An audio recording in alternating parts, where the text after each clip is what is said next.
Hello student, कैसे हैं आप लोग। पिछले वीडियो में कक्षा 10 वाले फिजिक्स में पहले चैप्टर का अध्ययन कर रहे थे, जिसमें 2-3 न्यूमेरिकल का अध्ययन किए। तो आइए चलते हैं इसी क्रम में 1-2 न्यूमेरिकल का और अध्ययन करते हैं।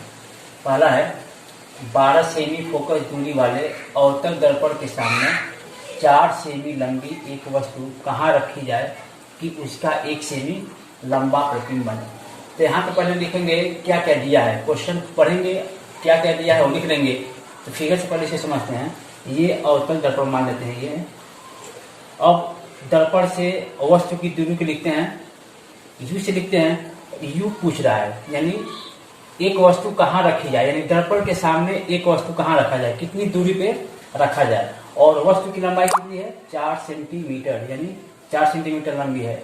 और उसका प्रतिबिंब 1 सेंटीमीटर लंबा बन रहा है, 1 सेंटीमीटर लंबा प्रतिबिंब बन रहा है। अब यहाँ पे देखेंगे प्रतिबिंब की लंबाई है 4 सेंटीमीटर, यानी O बराबर 4 सेंटीमीटर और I बराबर 1 सेंटीमीटर।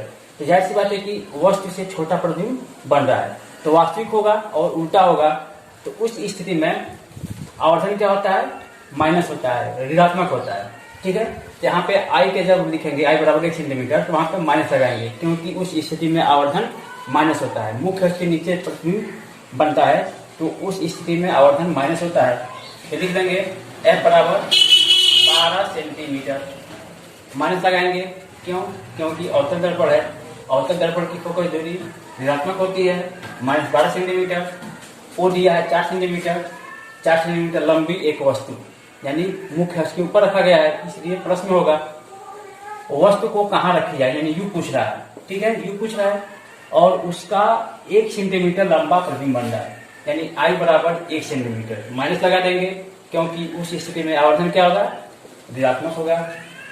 अब चूंकि फॉर्मूला होता है I/O माइनस V/U, मान रखेंगे I का मान -1, O का मान 4 बराबर -V/U। तो अब यहाँ पे हम देखेंगे हमको U निकालना है। क्या निकालना है, U। तो U निकालने के लिए हमको फार्मूला चाहिए 1/F = 1/V + 1/U। तो इसमें हमको F भी हमको मालूम होना चाहिए और V भी हमको मालूम होना चाहिए, तभी U निकल पाएगा।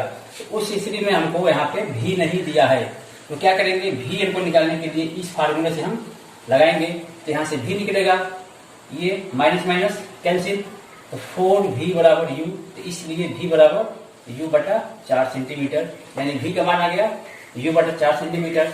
अब फार्मूला लगा देंगे 1/F बराबर 1/V प्लस 1/U, 1/F, यानी F का मान कितना है, -12 बराबर 1/ और V का मान कितना है, U/4 प्लस 1/U, माइनस 1/12 बराबर, उलट के बोला हो जाएगा, तो 4/U प्लस 1/U बराबर U का लॉस है, यानी U होगा, तो ऊपर 4 प्लस 1, तो 5/U माइनस 1/12 बराबर 5/U। क्रॉस गुणा करेंगे तो U बराबर -60 सेंटीमीटर। अब ये जो माइनस आया है उसकी प्रकृति है, यानी बाएं साइड में दर्पण के बना है। तो यहाँ पे लिख देंगे वस्तु दर्पण से 60 सेंटीमीटर की दूरी पर रखेंगे, यानी ये वस्तु और दर्पण के बीच की दूरी कितनी होनी चाहिए, 60 सेंटीमीटर होनी चाहिए। तो एक और क्वेश्चन देख लेते हैं। यहाँ पे एक उत्तल दर्पण की फोकस दूरी 10 सेंटीमीटर है, तो उस दर्पण की वक्रता त्रिज्या ज्ञात कीजिए।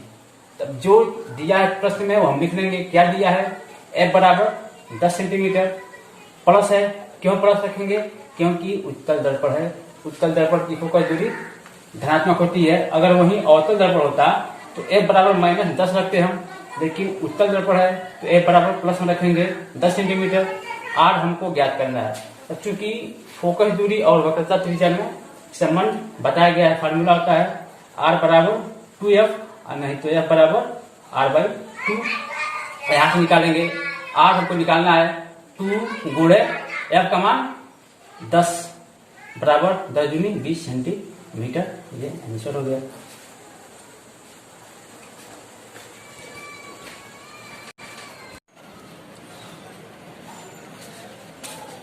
बाकी आप लोग जब लेंस पढ़ेंगे तो उसमें न्यूमेरिकल का अध्ययन करेंगे। सेम वैसे ही लगेगा। तो नेक्स्ट टॉपिक है प्रकाश का अपवर्तन, रिफ्लेक्शन ऑफ लाइट। तो अपवर्तन होने के लिए दो माध्यमों का होना आवश्यक है। तो इसके पहले आप लोग पढ़े थे प्रकाश का परावर्तन, तो उसमें सिर्फ एक ही माध्यम होता था, यानी जिस माध्यम से प्रकाश आया और टकरा करके उसी माध्यम में वापस चला गया, उसमें एक ही माध्यम की जरूरत पड़ती थी। लेकिन अपवर्तन में दो माध्यमों का होना आवश्यक है, और वो दो माध्यम होगा सघन माध्यम,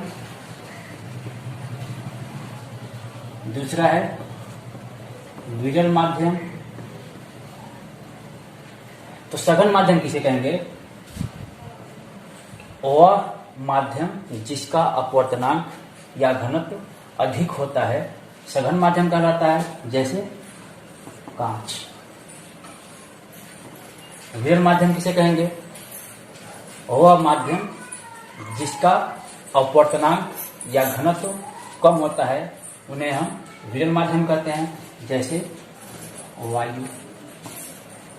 तो यहाँ पे एक बार और समझेंगे हम, जैसे ये ठोस है, ये द्रव है और ये गैस है। तो जो ठोस के जो अणु होते हैं, कण होते हैं, वो पास पास होते हैं, एक दूसरे से सटे होते हैं। द्रव के इससे थोड़ा दूरी पे होते हैं और गैस के बहुत ज्यादा दूरी पे होते हैं। तो इन दोनों में अगर देखा जाए कौन विरल होगा और कौन सघन होगा, तो इसकी अपेक्षा ये इसके कण क्या है, बहुत नजदीक नजदीक है, यानी क्या कि ये क्या हो जाएगा, सघन हो जाएगा, और ये क्या हो जाएगा, विरल हो जाएगा। इन दोनों में अगर देखा जाए तो इसकी अपेक्षा ये क्या है, ज्यादा दूरी दूरी पर कण है इसके गैस के, तो ये विरल हो जाएगा, विरल माध्यम, और ये सघन हो जाएगा। अब यहाँ पे हम तीन माध्यम लेते हैं, पहला कांच, दूसरा जल, तीसरा वायु। तो कांच क्या होता है, ठोस होता है, जल क्या होता है, द्रव होता है, वायु क्या होता है, गैस होता है। तो कांच और जल की हम बात करें तो इसमें कांच क्या होगा, मेरा सघन होगा, और जल क्या होगा, विरल होगा। जल और वायु की बात करें हम तो जल क्या होगा, सघन होगा, वायु क्या होगा, विरल होगा। हीरा भी क्या है, माध्यम है, तेल भी क्या है, माध्यम है।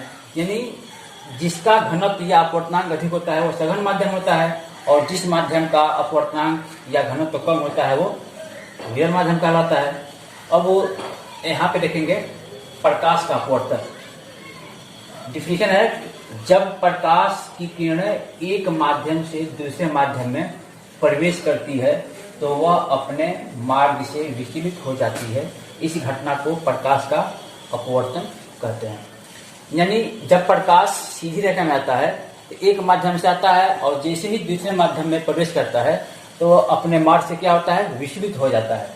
अब यहाँ पे देखेंगे, ये जो पूरा भाग दिखाई दे रहा है वायु है, एयर है, यानी एयर भी क्या है, माध्यम है। कौन सा माध्यम है, विरल माध्यम है। और ये हमारा क्या है, कांच है। तो कांच कौन सा माध्यम है, सघन माध्यम है। तो इसमें दो माध्यम हो गया।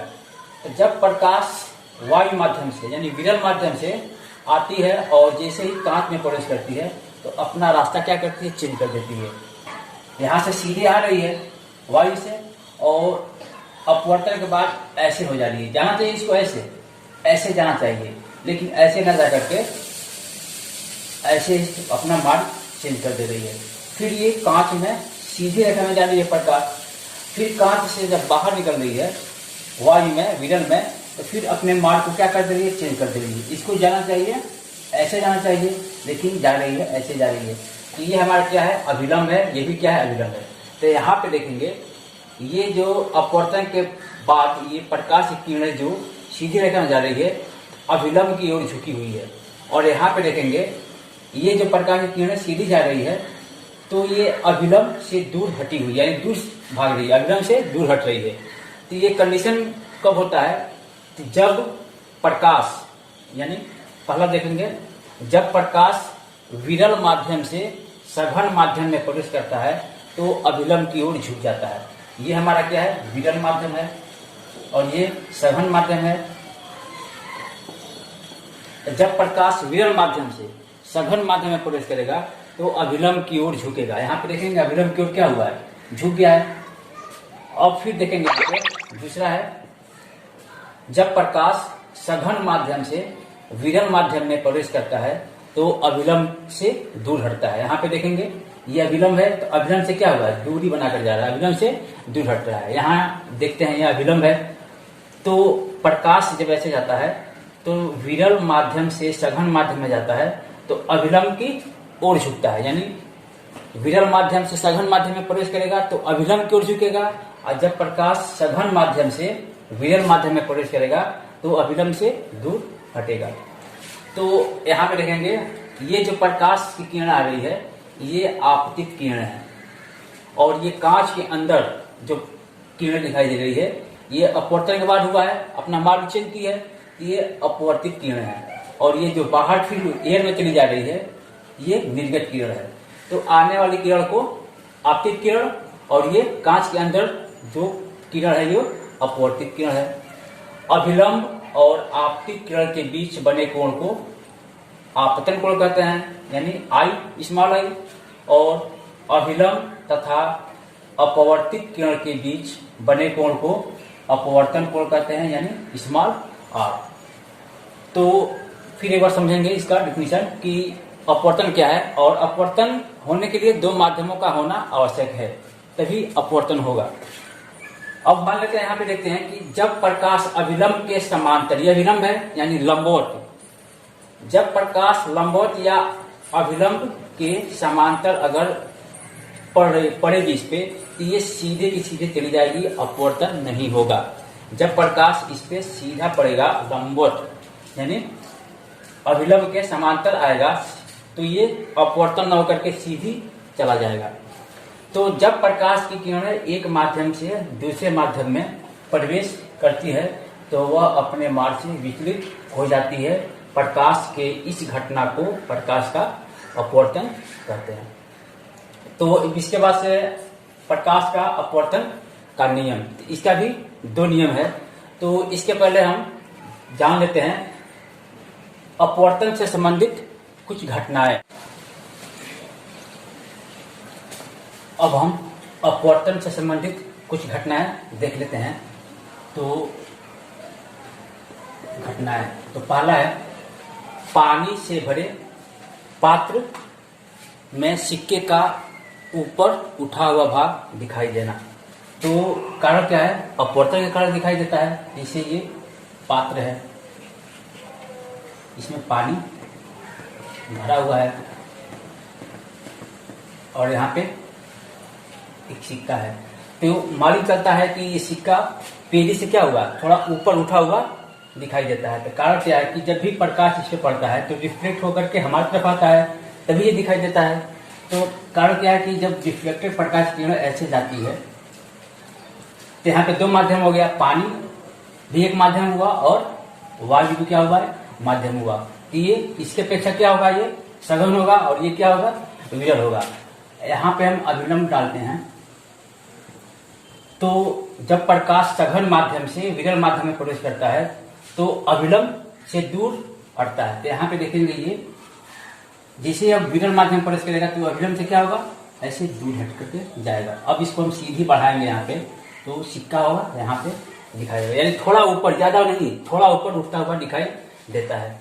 दूसरा ये है कि सूर्यास्त तथा सूर्योदय के समय सूर्य का दिखाई देना। तो कैसे होता है, ये भी अपवर्तन के कारण होता है। जैसे ये पृथ्वी है और ये इसका क्षैतिज है, अब इसके चारों तरफ क्या है, ये वायुमंडल है। मान लेते हैं यहाँ पे सूर्य है,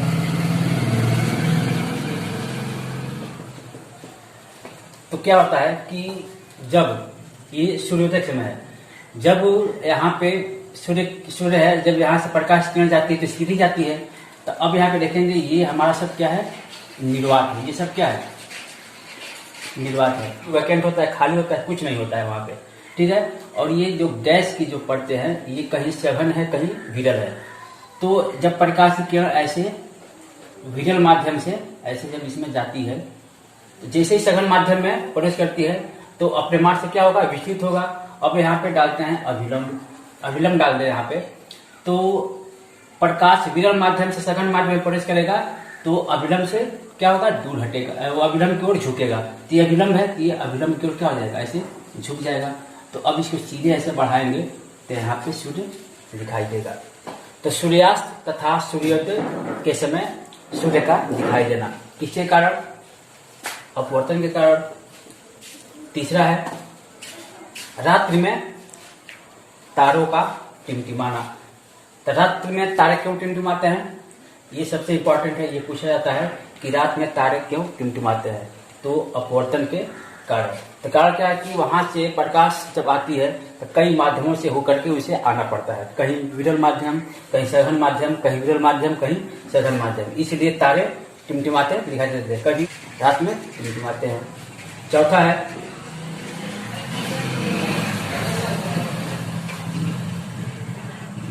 एक गिलास है, ले लेते हैं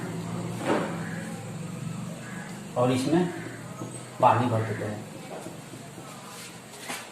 और इसमें एक छड़ ऐसे डाल दें तो ये टेढ़ा दिखाई देता है। कारण क्या है, अपवर्तन के कारण। यानी एक पात्र में, एक पानी भरे पात्र में जब सीधी छड़ या सीधी पेंसिल डाला जाता है तो टेढ़ा दिखाई देता है। क्यों, अपवर्तन के कारण, क्योंकि यहाँ पे भी दो माध्यम हो गया, पानी का माध्यम हो गया और वायु क्या हो गया है, विरल माध्यम हो गया। तो अपवर्तन के कारण ही ये टेढ़ा दिखाई देता है। चौथा है मछलियां पानी में वास्तविक गहराई से थोड़ा ऊपर उठती हुई दिखाई देती है। यानी जैसे ये पहला वाला एग्जाम्पल से समझेंगे कि मान लेते हैं यहाँ पे मछलियां हैं, ठीक है, तो ये अपने वास्तविक गहराई से थोड़ा ऊपर उठती हुई दिखाई देती है। किसके कारण, अपवर्तन के कारण। सेम कंडीशन यही है। तो इसका इमेज बनेगा यहाँ पे, ये मछली वास्तविक में मछली यहाँ पे है लेकिन इसका इमेज बनेगा यहाँ पे बनेगा, यानी ये आभासी इमेज बनेगा। तो इसलिए पानी में मछलियां पकड़ना क्या होता है, बहुत कठिन होता है। या तीर से या भाले से पानी में मछलियों को मारना भी क्या होता है, बहुत कठिन होता है, ठीक है ना। वास्तव में मछली होती है यहाँ, लेकिन आभासी प्रतिबिंब बनता है, थोड़ा ऊपर बनता है। इसलिए जो ज्यादा अक्लमंद नहीं होते हैं वो मारते हैं यहाँ पे, लेकिन लगता नहीं है, वास्तव में मछली होती है यहाँ पे। अगला है अगर एक कांच के जार में पानी भर दिया जाए और इसमें नींबू डाल दिया जाए तो नींबू अपनी वास्तविक आकार से क्या होता है, बड़ा दिखाई देता है। यानी जार में रखे नींबू, यानी इसमें पानी भरा हो तो अपने वास्तविक आकार से क्या होता है, बड़ा दिखाई देता है। और ऐसे बहुत से घटनाएं आप लोग किताब से पढ़ लेंगे, बाकी आप लोग अगले वीडियो में पढ़ेंगे। और नेक्स्ट वीडियो में आप लोग पढ़ेंगे प्रकाश के अपवर्तन का नियम। ये भी क्या है, बहुत इंपॉर्टेंट है और इसका भी 2 ही नियम होता है। तो आशा करते हैं कि आप लोग इसे अच्छे से समझ लिए होंगे। बाकी आप लोग अगले वीडियो में पढ़ेंगे। Thank you.